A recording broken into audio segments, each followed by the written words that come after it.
Hey, what's up, you guys? Welcome back. So, it's been a while since we talked about the crypto space, and I figured it was time for an update. So, I don't blame you if you haven't been paying attention to the crypto space because, let's face it, lately prices have been kind of going nowhere, right? So, to be honest, I wouldn't even say that prices have been bad. Or good. It's done a whole lot of nothing, right? So so far this year, Bitcoin has been less volatile than a lot of tech stocks if you look at it. And last week there was a Bitcoin conference called Bitcoin Miami 2022. It's an annual conference, the biggest one of the year. And if you recall last year at the Bitcoin conference in 2021, it was then announced that El Salvador will be the first country in the world to officially adopt Bitcoin as legal tender. So that was a huge announcement, and it was the catalyst for Bitcoin to go to all-time highs, skyrocketing to around 68,000 US dollars in the summer of 2021. So this year, the conference just happened last Thursday, and a lot of people were hoping for a similar thing, right? So if a country announced that they were adopting Bitcoin as legal tender, or if there was even speculation that Apple was going to enter into an official partnership with Strike, which is a Bitcoin Lightning kind of Bitcoin payments app company. And yeah, people were speculating that Strike was going to have some type of partnership with Apple, where Apple would build a Lightning wallet into every iPhone, and enable you to pay people through Apple Pay or through Apple Wallet on every iPhone. Yeah, that was going to be huge, and that news, if it actually materialized, probably would have sent Bitcoin to the moon again, right? But unfortunately, none of that really ended up panning out, which is probably part of the reason why we saw Bitcoin's price take a small dip right after the conference. I think many people were disappointed surrounding the announcements. But today I want to make an argument why you shouldn't be disappointed, and why specifically the announcement, even though we didn't get Apple, the announcement from Strike, Jack Mallers is the CEO of Strike, is incredibly game-changing for Bitcoin. So yeah, let's spend some time talking about it, and I'll take you through what happened and why I'm so excited. So without further ado, let's jump in.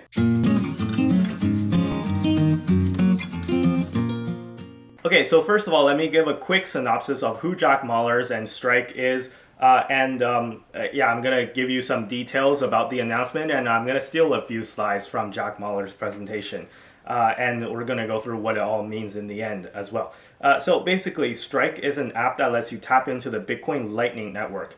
So you know how a lot of Bitcoin critics always say, oh, I can't buy a coffee with Bitcoin because I don't want to have to stand there and wait for 10 minutes for the transaction to confirm and then pay in transaction fees more than what it costs to buy a coffee, right? So this is definitely a valid concern if you're trying to use the Bitcoin base layer to buy a coffee. It's not really designed for that. It's not really suitable for that. And obviously that would be a very bad experience if you tried. So let me ask you this then. Do you think that people in El Salvador are all sitting around waiting for 10 minutes whenever they want to buy, something small with Bitcoin? The answer to that is obviously no. So what happens in places like El Salvador and all around the world actually is that people are using what's called the Lightning Network. So the Lightning Network is a layer 2 technology that sits on top of the Bitcoin blockchain, the Bitcoin core blockchain, and the purpose of Lightning is to make Bitcoin a feasible medium of exchange.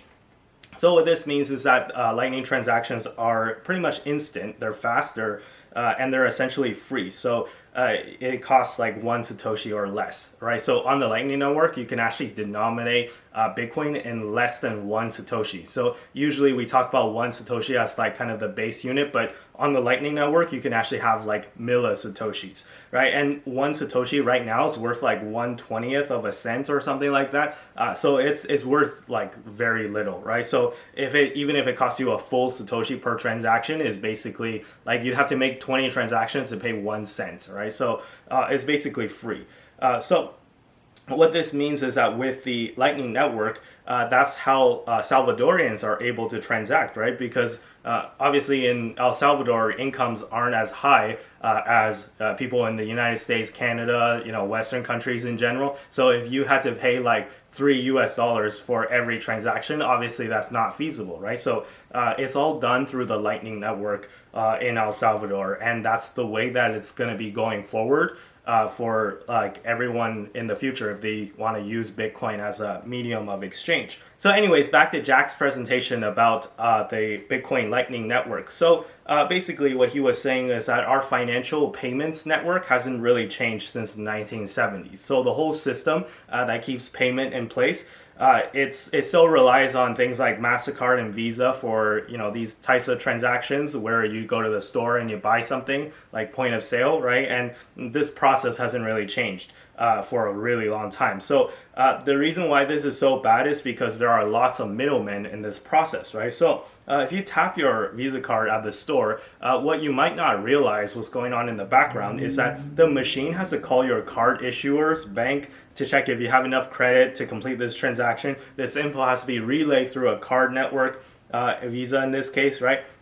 Then the merchant's bank have to receive that message. So all along this process, it's like really inefficient, and everybody has to take a cut, right? So the fee that the merchant ends up having to pay is about 3%. So what this means is that if you spend $1,000 at the store, well, then it works out to be like $30 less for the merchant, right? So for every $100 you spend at the store, the merchant gets $97. And usually merchants don't want to take this cut, so they just make everything slightly more expensive for you so that you can be the one that pays for this fee. But you don't realize it, right? Obviously, because they just mark everything up slightly.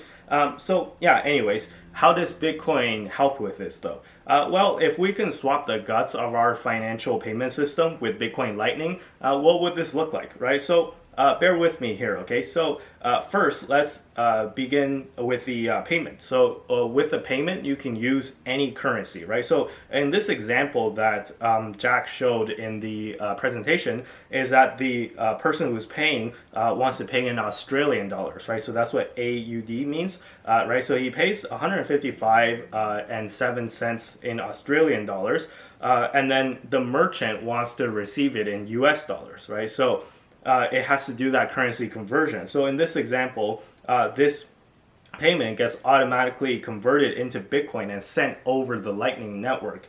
So the merchant receives it instantly for pretty much zero fees. And once they receive it, they can choose to accept it in Bitcoin, or in this case, let's say they don't like Bitcoin and they just want US dollars, they can have it automatically converted to US dollars or any other currency. If you wanted to pay in Bitcoin in the first place, though, you can also use any wallet that supports Lightning, right? So let's say you didn't have any cash on you, or if you didn't have any like cash in your bank account, but you had a Bitcoin Lightning wallet, then you can use your wallet to make that payment and then have it convert to whatever currency that the merchant wants on the other end, and you don't have to worry about that. And the advantage of this is that you can actually use any wallet that's Lightning supported. So there's a variety of different options. If Strike is not available in your country, you don't have to use Strike, right? You can use whatever wallet you want. So in El Salvador, there's one called Chivo that El Salvadorians use, but yeah, you don't have to use Chivo if it's not available in your country or whatever, right? And you can use whatever wallet you want. So in Canada, that's kind of the exact situation that I'm in, because in case you guys don't know, I'm based in Canada. So in Canada, Strike is not available. And my go-to is Moon Wallet, so MUUN, or the Exodus wallet as well. So I have both, right? But the Exodus wallet is nice because it can also hold a variety of different cryptocurrencies, and it also has a Bitcoin Lightning wallet that's built in on top of like the regular wallet into it. So anyways, not sponsored by anyone, by the way. I'm just telling you guys what I use, right? So the advantage of this setup, once again, is that the merchant can get their payment instantly for zero fees, and the consumer, you can take your wealth anywhere. So let's say you wanted to like go to El Salvador, right? Then you can just load up your Bitcoin Lightning wallet and then immediately start transacting with people as soon as you get off the plane. Now with this announcement by Strike, as you'll soon see, more places or more merchants are going to be able to enable Lightning payments. So you don't have to just choose between to go to El Salvador or somewhere else that like that is like, has Bitcoin as legal tender. They don't have to have Bitcoin as legal tender even, as long as the merchant supports payments in Bitcoin Lightning, right? So yeah, with this, you also retain full control of your money, and that's like a big thing, because if you hold your money in a bank, for whatever reason, they could shut down your bank account, and you're relying on a centralized source, right? So with Bitcoin Lightning, if you hold your Bitcoin, if you hold your wealth in a Bitcoin Lightning wallet, then nobody can take that away from you. And anyways, as I said, you don't even have to be a Bitcoin believer if you're the merchant. Say if you don't believe in Bitcoin and you just want good old US dollars, you can still switch this system over to the Lightning network payment model and still receive your payments in US dollars once it gets sent over. So the advantage of this is obviously like it saves you on fees, right? So merchants will realize that at some point that this is both a better and cheaper way to using the Bitcoin or using the Visa or MasterCard network. So yeah, once they realize that this is a cheaper alternative, I think you'll see a lot of merchants just kind of switch over, right? So another aspect of Jack Mallers' announcement that people are ignoring is that they've partnered, and by they I mean Strike. Strike has partnered with Shopify, NCR, and Blackhawk. So I'm sure you've heard of Shopify before, right? They handle a lot of online payments and stuff. But NCR and Blackhawk are both companies that make point of sale terminals and software and stuff like that. So I went to McDonald's the other day actually, and I noticed that they use NCR. So yeah, if you ever worked at a bar or restaurant, you'll be familiar with NCR, I'm sure, because they're in like pretty much every bar or restaurant that I've like seen so far. They either use like NCR, or some people use Square, I think, and I think Square already has some software and stuff like that it helps support Lightning, because Square is owned by, or now Block is owned by Jack Dorsey, who's also a huge Bitcoin believer, right? So yeah, anyways. Essentially what this means is that though, you'll very soon be able to pay for stuff at places like Walmart and McDonald's with Bitcoin. So exciting times. In practice, what this looks like, if you're wondering, is that you just open your favorite Lightning wallet and you scan a QR code, and then it autofills all the information, and then you press send, press confirm, and then that's it. So anyways, this news makes me hyper bullish on Bitcoin, because this will just accelerate the adoption and growth of both the Bitcoin network itself and Bitcoin Lightning, obviously, right? I previously said that I thought Bitcoin was going to 100K by the end of 2021, and I might have been wrong on the timing on that, but I still believe that it will go to 100K in the next 1 to 2 years. So I still got my hat, it's up there somewhere. I'm not sure if you can see it, but I still got my Bitcoin 100K hat, and I still believe in it, and I do think that I am right on this one. So the adoption rate of Bitcoin is just too fast to ignore. So I'm going to leave the video here. Be sure to hit the like button if you enjoy the content, and consider subscribing if you haven't already. If you haven't already, be sure to follow me on Twitter and Instagram. Links down below in the description for those. And as always, with that being said, I'll see you guys in the next video. Bye-bye.